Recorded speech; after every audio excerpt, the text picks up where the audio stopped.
I call the City Council meeting to order here, and as you know, our topic for discussion is an appointment to replace the new County Commissioner, Pat Farr, who's left us, and so I thought we would start out the conversation today before we put any names out, just do one round of whatever you'd like to say about either of the candidates that we have, and then George will put a motion out on the table and we'll go from there. Okay? Just want to give everybody a chance to speak their piece, so to speak. So, George, you want to start with you?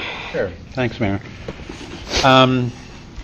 It's I feel like we're really lucky to have two really good candidates applying for this position. For me, it's kind of a tough choice. I feel like we can't lose with either one of them. They both bring a lot of experience and strengths that I think will be beneficial to the council and to the city. And so I feel like we can't lose either way. We've got a couple of really good people here that are willing to work hard, and goodness knows we're going to need their help because there's lots of important problems to work on, starting like immediately. Got a lot of stuff to go through this year. So, and I know that they're both hard workers, and either one is going to pitch in and bring their strengths to the task at hand. There's a certain catching up period. It took me about 2 years to fully. I thought I knew stuff about city government. There's a certain learning period. Because then you're learning about all these other things that you thought you knew about, but you didn't really know about them that deeply, and I feel that either one of these gentlemen is willing to do that, and so it's kind of a tough choice for me, and I think I'll just leave it at that. Eddie? Okay, I'll just repeat everything George said. I've been on the council 16 years, and I'm still learning things, but I think I do want to mention that whichever one is not chosen can still run in May, and the one who is chosen also has to run in May. So if you want to be on the council for any length of time, you start campaigning now. And that even then it will only be for the remainder of Pat's term. But I think we have two qualified people. Thank you. Mike? I'd echo both of my colleagues' comments and add that I would like to say thank you and express my appreciation to both of these gentlemen for stepping forward. The opportunity to serve on council is a real honor and it's a privilege, but it also comes with costs to one's life and the dedication and the time spent and all of the things that go with it. And so it's heartening to know that there are good and wonderful folks in our community that want to step forward and want to serve, and that's a good thing, and it says something good about our community. So I appreciate both of your willingness and desire to serve. George Poling, did you want to say something? Yes, I'd just like to echo what everybody said, and in particular what Mike just said. I want to personally thank both candidates for stepping up and volunteering to give their time to the community to make this place a better place to live.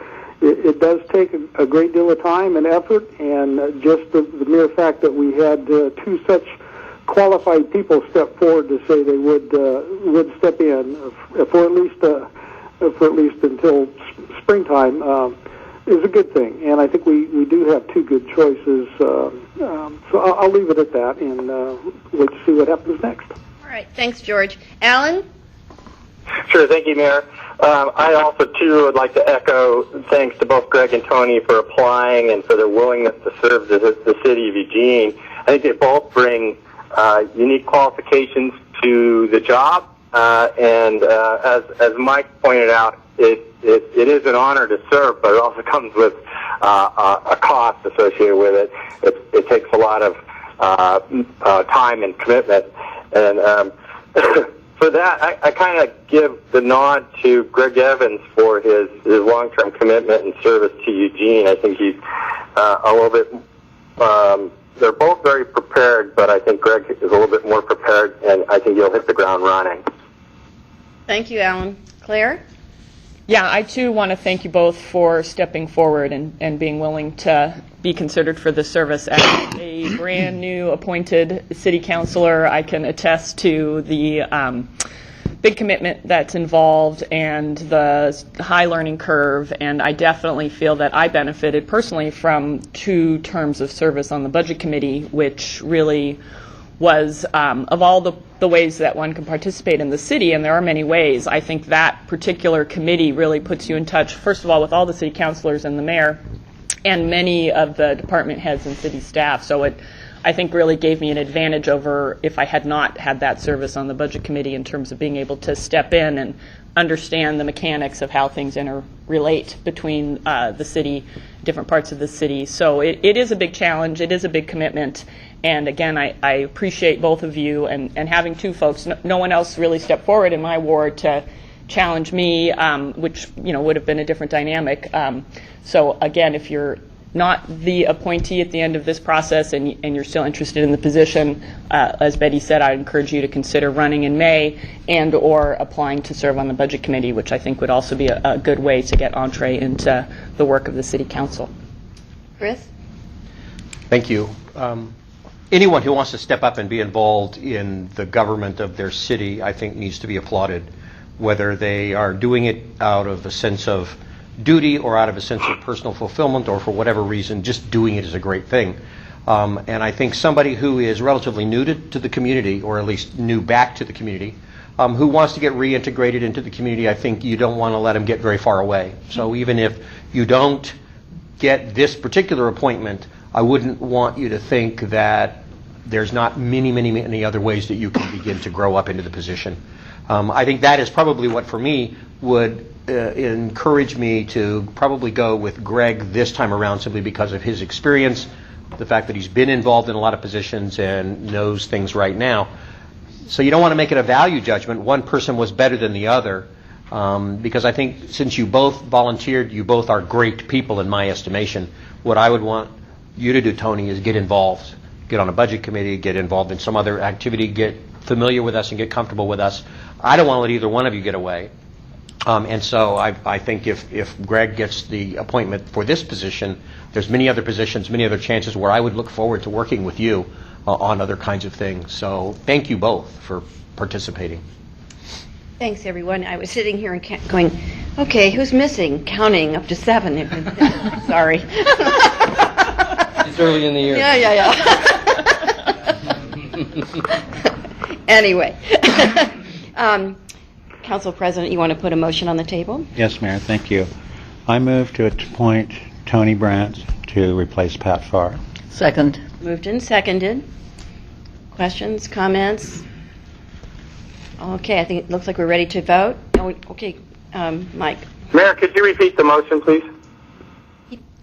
Yes, the motion was to appoint Tony as the new acting counselor. I will move to substitute Greg Evans. I'll second that. Moved and seconded. For Betty? Oh, I was going to say, I agree that they're both qualified, but I think that I'm still concerned about the conflict with the LTD and the council at the same time. And I also think that Tony probably has a lot more time to devote to the job. But I won't be unhappy with either one. Okay, so now we're, unless there's... Mayor, could I get in the queue? Sure, of course. Go ahead. I'm going to support Greg Evans, but I did want to say that I had a meeting with both the candidates where we spent about an hour talking about the different issues around the city, and I really wanted to know that I appreciated the time they spent with me and kind of in looking at all these different issues and getting me up to speed where they were. I did talk to Greg about his LTD service, and he is willing to step away from that in a timely fashion. Of course, it's a governor appointment, so it doesn't happen overnight. But I think he fully realizes that he can't do both at the same time. That would probably be a little bit too much. So with that, I would be prepared to support Greg Evans. Okay, well, so the substitute motion, yes, you want to speak? I just wanted to add my voice, because I didn't say it earlier. If we do end up voting for Greg Tony, I would like to encourage you, too, that our Budget Committee, as Claire mentioned, is a place where one gets one of the best views of the work of our community, and it's heavy lifting work. And so I'd like to encourage you there and several other places to stay involved if it does end up with Greg's vote. Okay, so I think that we are ready to vote on Mike's motion. All those in favor indicate. I'll vote yes. 1, 2, 3, 4, 5, and Alan, Yes. and George. Vote yes. Yes. Okay, so, and you two voted yes? Yes. Okay, so it's unanimous, and Now it's the main motion. now it's the main motion, so we're going to vote on the main motion. All those in favor, please indicate. 1, 2, 3, 4, 5. George? I vote yes. Okay, Alan? Yes. Okay, so it's unanimous, and we have now appointed Greg Evans as our new city councilor. Congratulations, Greg. And Tony, thank you so much for your application and spending the time with us, and I certainly encourage you, as everyone around this table has, to not leave us, to find a way to participate in our city government, and we look forward to getting to know you better and having you be part of the work of our city. So thank you so much. Do we do a swearing in for... On Wednesday. We're going to do it on Wednesday? Okay, all right. I wondered about that. So then, I think we finished the business of the day. Congratulations, Greg, and welcome aboard. Okay.